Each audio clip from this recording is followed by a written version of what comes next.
से महाराज ये तो 2 दिना के भय नाए, जन्म नहीं भयो वासे पहले को इनको संबंध पक्को है गयो।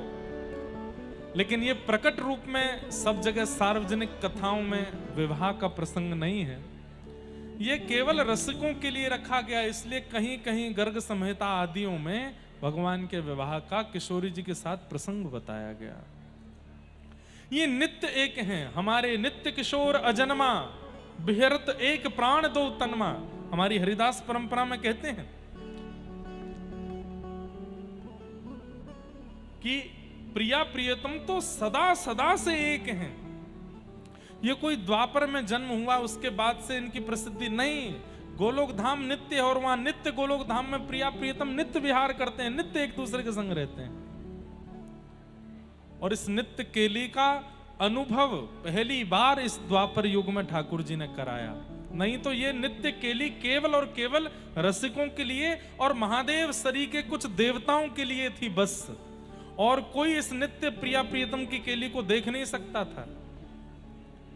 इस द्वापर से पहले, ये तो इस द्वापर में ठाकुर जी ने हम जीवों पर कृपा करके व्रजमंडल में प्रकट होकर के प्रिया जी के साथ उस नित्य केली का कुछ अंश हमें अनुभव कराया।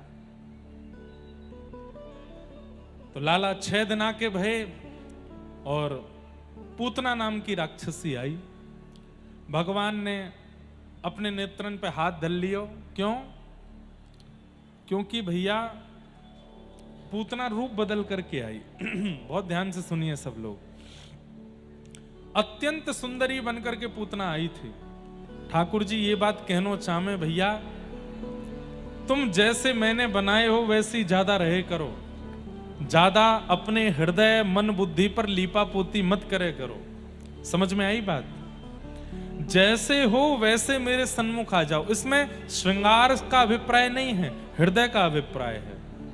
हृदय बुद्धि जैसी है वैसे मेरे सन्मुख आ जाओ।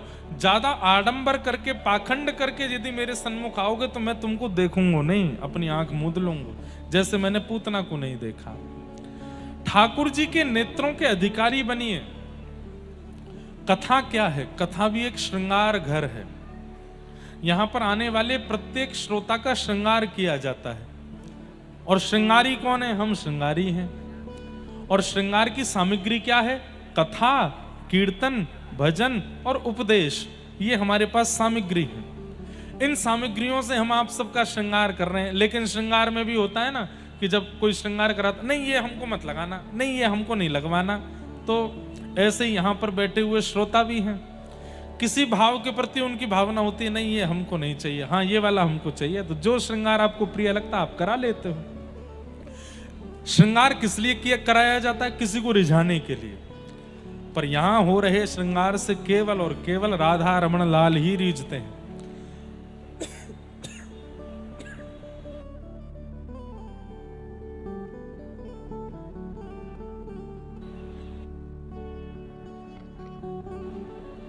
और कोई नहीं रीझता है।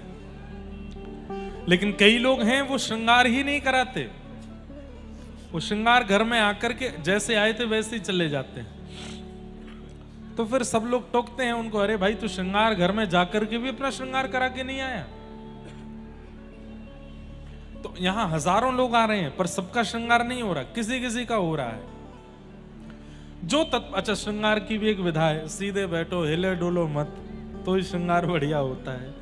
लेकिन आप बार बार विचलित होते रहोगे, बार बार अब कोई काजल लगा रहा है आंख में और आप यूं यूं यूं करते जा रहे हो तो क्या होगा?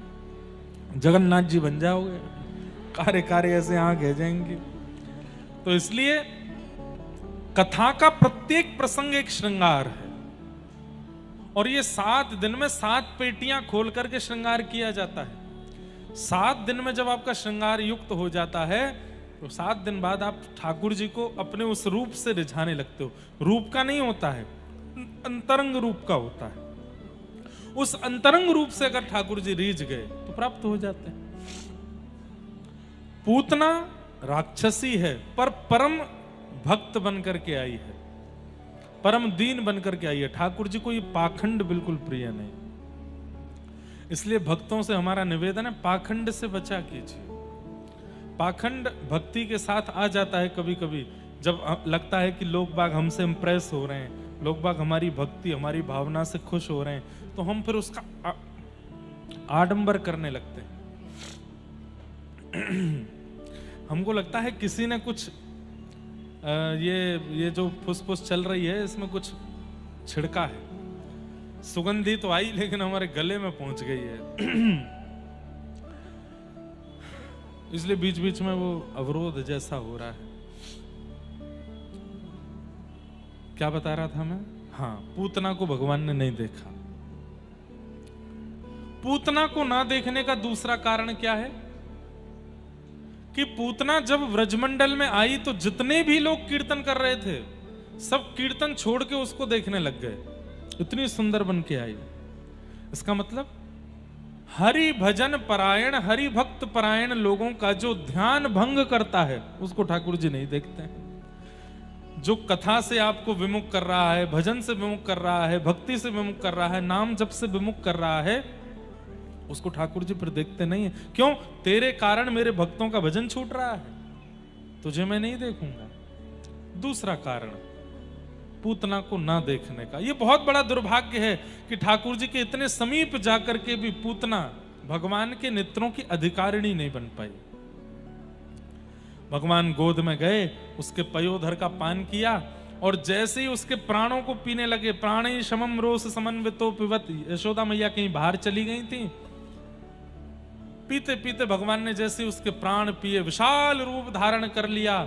सामुंच मुंचाल मित प्रभाषणी, बालक छोड़ चिल्लाने लगी। ठाकुर जी बोले या तो मैं आसानी तो पकड़ू ना हूं और एक बार जाकू पकड़ लूं फिर वाकू ठिकाने लगा के छोड़ू। मौसी जी रो मत। 6 दिन के बालक जब बोलने लगे, पूतना बोली अरे बालक बोलता है, छोटा सा बालक बोलता है। और भगवान ने जैसे ही प्राण पिए पूतना का वध हो गया। बोलो पूतना मर्दन भगवान की। 6 दिन के ठाकुर जी ने पूतना का वध किया।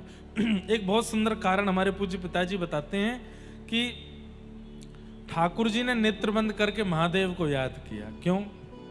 महादेव हम तो दूध घी दही मक्खन पीवे खावे आए हैं, पर ये मौसी देखो हमको जन्म लेती विष पिवावे आई है। अब विष पीवे को अधिकार और विष पीवे का अभ्यास हमारे पास तो है नहीं, इसलिए हे महादेव आप मेरे कंठ में आकर के बैठ जाओ और मैं जैसे ही आपको पयोधर पीऊंगो, वह पयोधर में से जितनों भी विष तत्व है वो आप पी लियो, दूध दूध में पी जाऊंगो। या हमारे ठाकुर जी ने महादेव को स्मरण किया। अद्भुत लीलाएं हैं ठाकुर जी की।